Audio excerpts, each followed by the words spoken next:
कुछ अच्छे मंसूबे जरूर हैं, लेकिन डिससेटिस्फैक्शन भी बहुत है, फ्रस्ट्रेशन भी बहुत है। सेनेटर साहब, दोनों मेहमानों की राय आपने सुनी। मैं ऐसा कोई इंप्रेशन नहीं कास्ट कर रहा कि हुकूमत इनकॉम्पिटेंट है या हुकूमत करना नहीं चाहती, हुकूमत की नीयत ठीक नहीं है। ये बेनिफिट ऑफ डाउट हम देना चाहते हैं कि 2 साल हैं, जैसे मंसूर ने भी कहा, आपको टाइम मिलना चाहिए। लेकिन मसला क्या है, कम से कम बताएं तो सही लोगों को कि ऐसी क्या मजबूरी आड़े आ रही है कि चीज़ें ठीक नहीं हो पा रही। देखिए मेरे साहब, पहले तो ये सवाल कि जी सीवी पे जो जॉब मिली है, ये सीवी अपनी मियाद पूरी करेगी या अनडेमोक्रेटिक हटाए, इन इट सेल्फ ये कोई डेमोक्रेटिक किस्म का सवाल बनता नहीं था। But any how, let's move ahead with this one. But let's एक अंडरस्टैंड करते हैं, ये जो अगर फॉर एग्जांपल सिर्फ तेल की बात ही करना शुरू कर दें कि इस तेल की प्राइस बढ़ाने के पीछे जो सबसे बड़ा पॉलिटिकल हिट है वो किसने लिया? हमारी गवर्नमेंट ने। अब इसको लेने के 2 तरीके थे। एक तो आप इस तरह करें कि अपनी जो रिस्पॉन्सिबिलिटीज है उसको श्रग ऑफ कर दें, यानी उससे मुबर्रा हो जाए अपनी जिम्मेवारियों से, और थोड़ा सा फेस सेविंग कान को इधर से पकड़ लें।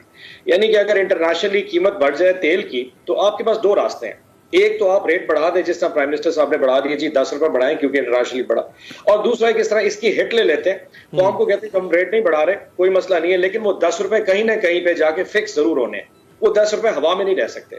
अगर इंटरनेशनली $85 पे तेल गया है तो उसको लोकल मार्केट में बढ़ना पड़ेगा। हमें एनालिसिस 2 चीजों पे करना चाहिए। क्या ये गवर्नमेंट वाकई आलमी कीमतों के हवाले से कंपैरेटिव टर्म्स में रेट को बढ़ा रही है या उससे ज्यादा बढ़ा रही है, या ओवर चार्जिंग की मद के ऊपर सेल्स टैक्स और पीडीएल में कुछ ऐसा कर रही है जो अपनी जेब भरी जा रही है और उसके बाद अवाम के ऊपर प्रेशर आ रहा है। आई थिंक पहली दफा शायद कौम को अंडरस्टैंड कर लेना चाहिए कि ये हुकूमत बारियों के चक्कर में नहीं है। मैं आपको छोटी सी एग्जाम्पल देता हूं।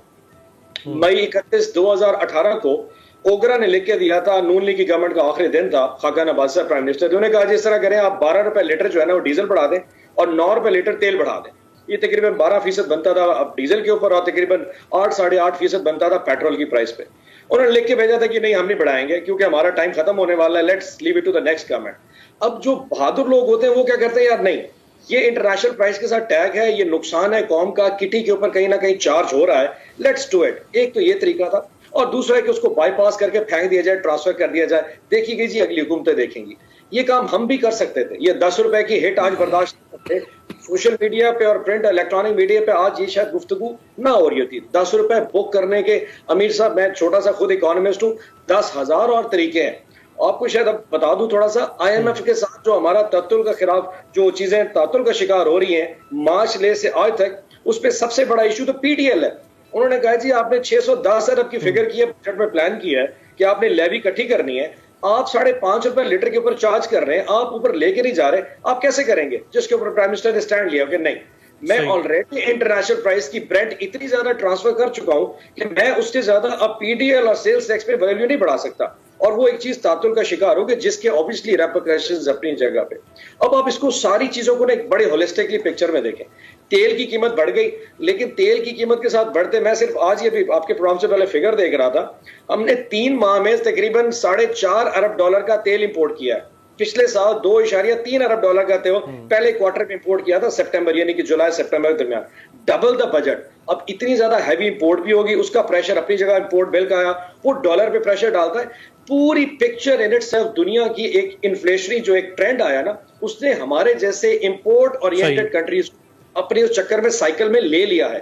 ये वो पिक्चर है जो शायद हमें अपनी आवाम को भी समझानी है और आप लोगों के तवज्जुह से हमें उनको समझाना है कि ये दुनिया का प्राइस साइकिल है। अगर फॉर एग्जांपल आप 1 मिनट के अज्यूम करेंगे जी प्राइम मिनिस्टर इमरान खान ना होते और यहाँ पे एक और कोई अरस्तु बैठा होता जी नवाज शरीफ टाइप, वो क्या करता? कोई कुछ नहीं कर सकता। $85 हमने प्रेडिक्ट नहीं किया था। अब मैं अगली प्रेडिक्शन अगर करूं कि फॉर एग्जांपल वो कह रहे हैं जी $88 पे जाने वाला है, अब मैं कहूं जी इससे ज्यादा नहीं बढ़ेगी, ये मैं प्रेडिक्शन नहीं कर सकता। हमें अपने बफर जोन जो हमारे पास गवर्नमेंट की किटी में मौजूद है उससे बड़ा ओवरस्टेपिंग नहीं कर सकते। हमारी बजटरी जो एक जो स्पेस है वो खत्म हो चुकी है। 18 से लेके अब तक कोविड शायद दुनिया ने पहले कभी देखा ही नहीं था। आज कोई प्रोजेक्शन ये करेगी जी हम प्लान करके सीवी में आए थे कि हमें जॉब मिल जाए, उस सीवी में ये लिखना भूल गए कि अगर एक वबा आ गई कोविड नामी और उसने पूरी दुनिया को इकोनॉमी को बिठा दिया, फिर कैसे रिएक्शन करेंगे? शायद वो हमारे माइंडसेट में उस वक्त मौजूद नहीं था। सो ये वो चीजें जो अनप्रेडिक्टेबल है, जो कि चूंकि आप शौकत तरीन साहब को वजीर खजाना इमरान खान साहब लेकर आए, हफीज शेख साहब चले गए, शौकत तरीन साहब के 6 माह का जो अरसा गुजरा है, मैं जरा आपके और देखने वालों के सामने उनके 6 माह के रसाई वो रख देता हूं। और ये मेरे फिगर्स नहीं है, ये इदारा है शुमारियात के फिगर है, यानी रियासत के फिगर है। आटे का 20 किलो का थैला 210 रुपए महंगा हुआ इन 6 माह में शौकत तरीन साहब के दौर पे। चीनी की फी किलो कीमत में 3.25 रुपए का इजाफा हुआ। घी की कीमत में 46 रुपए 73 पैसे इजाफा हुआ फी किलो। मटन यानी बकरे का या दुम्बे का गोश्त 101 रुपए 7 पैसे। बीफ बड़ा गोश्त 62 रुपए फी किलो महंगा हुआ। इसी तरह से बाकी जो सब्जी, दही, दूध की अशियाएं, उनकी एक अलग फहरिस्त है। तो अब ये 6 माह इनको आपने दिए, 6 माह का नतीजा ये निकला सर। लेट्स गो एक एक चीज को उठा लेते हैं जी। आप अगर 10 कंज्यूमर आइटम्स लेते हैं, उसमें से जो मेजर आइटम्स है वो आटा और घी को पहले लेते हैं। जिस वक्त तरीन साहब आए थे, वो गालिबन अप्रैल की 12 तारीख थी, मोस्ट लाइकली, अप्रैल के फर्स्ट वीक में शायद वो कहीं आए थे। उस वक्त पहली दफा जो गवर्नमेंट ने 1800 रुपए गंदम का पर मन रेट किया था, उसका इंपैक्ट जो आटे में ट्रांसफर हुआ था वो अप्रैल में पहली दफा आया था। तो ऑटोमेटिकली जहां आटे का थैला उस वक्त अगर बिक रहा था फॉर एग्जांपल 900 या 950 में, वो पहली दफा 11 साढ़े 1100 रुपए पे चला गया। सो ऑटोमेटिकली जब आपका रॉ मटेरियल बढ़ेगा तो आटा बनना था। अब दूसरा जो उसका इंपैक्ट आपने घी का कहा, मैं अभी बैठ के लेख देख रहा था, आरबीडी पाम ऑयल मलेशिया से इंपोर्ट होता है। एग्जैक्टली एज ऑन टुडे $557 पर metric ton RBD palm oil का रेट था, जिससे 100% घी बनता है। आज वो $1300 पे चला गया, ये तकरीबन 100% से ज्यादा है। और घी आपका 300 रुपए किलो पे चला गया। सो आरबीडी से पाम ऑयल से अगर घी बनना है तो आरबीडी पाम ऑयल पाकिस्तान में प्रोड्यूस नहीं होता। अब इसके ऊपर तरीन साहब क्या कर सकते हैं सिवाय ये कि सब्सिडी दे दी जाए। अब सब्सिडी का ओशन ये है। बिल्कुल आप बजा फरमा रहे हैं, आप बिल्कुल बजा फरमा रहे हैं कि जो इंपोर्ट आइटम्स हैं हमारे, वो चूंकि हम बाहर से खरीद रहे हैं, जिसमें एलपीजी, एलएनजी, पेट्रोलियम प्रोडक्ट्स, घी, खुर्दनी तेल, वो बाहर से आ रहा है, तो हमें बाहर की कीमत पे उसको खरीदना और बेचना भी बिल्कुल ठीक है। लेकिन सर अगर हम हम ज़रई मुल्क हैं, गंदम हमारी अपनी इंडिजिनस प्रोडक्ट है, दूध हमारा अपनी प्रोडक्ट है, गोश्त में हम दुनिया के 10 बड़े मुल्कों में गोश्त की पैदावार के अंदर, ये चीजें भी महंगी हो गई, सब्जी महंगी हो गई, ये तो हमारे अपने मुल्क की चीजें है ना सर।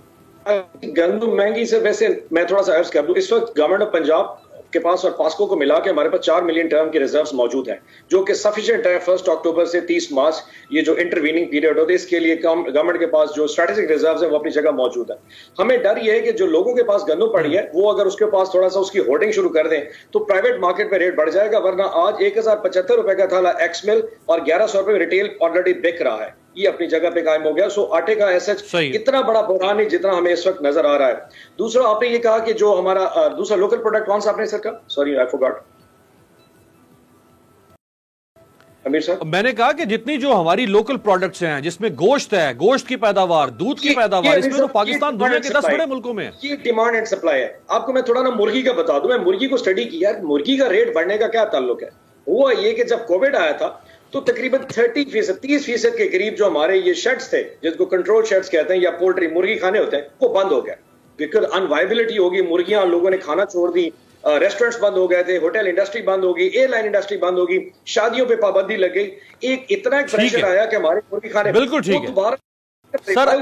आपकी इजाजत से सर मैं मंसूर साहब इख्तलाफ कर रहे हैं, मुझे उनके एक्सप्रेशन से लग रहा है, मैं चाहूंगा वो कमेंट कर दें और फिर उसके बाद ब्रेक पे जाते हैं।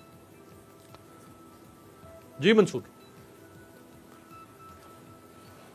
अच्छा, मैं इसमें मैं सेनेटर साहब इज क्वाइट रिस्पेक्टेबल, लेकिन मैं उनकी जो बात मैंने अभी सुनी थोड़ी देर पहले, वही कह रहा हूँ ना कि अब एहसास हुआ है, अब एहसास हो चुका है कि नहीं, this is not what happens. आपकी इंटरनेशनल ऑयल प्राइसेस जो होती हैं और आपने जितना इसके ऊपर टैक्स कम कर दिया है, ये हकीकत है, ये बात सही कह रहे हैं, मैं इस बात से इख्तलाफ नहीं करूंगा, और ये बिल्कुल रियलिस्टिक सिचुएशन दे रहे हैं। और मैं ये भी कह दूं कि यहाँ पे अगर नून लीग बैठी होती या पीपल्स पार्टी बैठी होती तो उनके लिए भी जो है ये प्रॉब्लम इतनी ही बड़ी थी। और ये जिस तरह रिजॉल्व करने की कोशिश कर रहे हैं, इसका कोई हल नहीं है जो ये कर रहे हैं, ये बिल्कुल सही कह रहे हैं। माई प्रॉब्लम इज कि इन्होंने ये जो मिराज खड़ा किया था ना इलेक्शन से पहले, आज लोग उसकी वजह से डिसअपॉइंटेड हैं, क्योंकि लोग ये समझ रहे थे कि नहीं, इमरान खान के दौर में ये नहीं हो सकता, ये पॉसिबल ही नहीं है।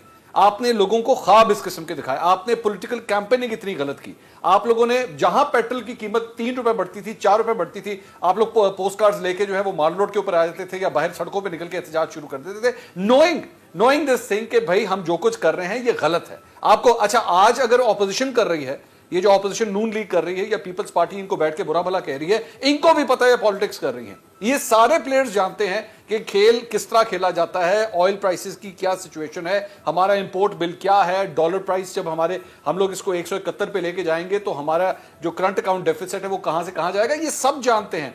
लेकिन हर बंदा अपनी अपनी जगह पॉलिटिक्स खेलता है। आज इमरान खान साहब के लिए जो प्रॉब्लम खड़ी हो रही है ये इनकी अपनी खड़ी की हुई है 2018 से पहले की, जिसकी वजह से ये सब कुछ फेस करना पड़ा है। आई विश इन्होंने तब भी रियलिस्टिकली बात की होती, तब भी उस वक्त की गवर्नमेंट को ये कहा होता कि हाँ वी एक्सेप्ट दिस थिंग। आज जो ऑयल फी बैरल प्राइस है वो $100 की है या 90 की है या 80 या 70 की है, तो इसलिए वी कैन अंडरस्टैंड कि आपको ऑयल प्राइसेस बढ़ानी पड़ेगी। लेकिन प्रॉब्लम ये है कि चूंकि आपने उस वक्त कोई नहीं सुना, ना आपने उस वक्त अपनी पॉलिटिक्स पीछे की, आज आपको भी उसी चीज का सामना है और आप लोग लाख कोशिशें कर रहे हैं। मतलब इस हद तक कि कल रात को आप लोगों ने समरी तक नहीं निकाली। इन लोगों ने उस दिन रात को समरी नहीं निकाली कि किसी तरह हम अवॉइड कर लें, अखबार निकल जाएं। सुबह जाके, आज तक आपने कभी सुना है कि ऑयल की समरी जो है वो सुबह 7:30 बजे निकलती हो? लेकिन उन्होंने निकाली सिर्फ इसलिए कि हमारे पे जो है ना इसका ब्लोबैक ना आए। लेकिन ब्लोबैक तो रहेगा, टॉक शोज के अंदर भी रहा और अखबारों के अंदर भी रहा। राइट। सब्सक्राइब करें और बेल दबाएं ताकि कोई खबर रह न जाए।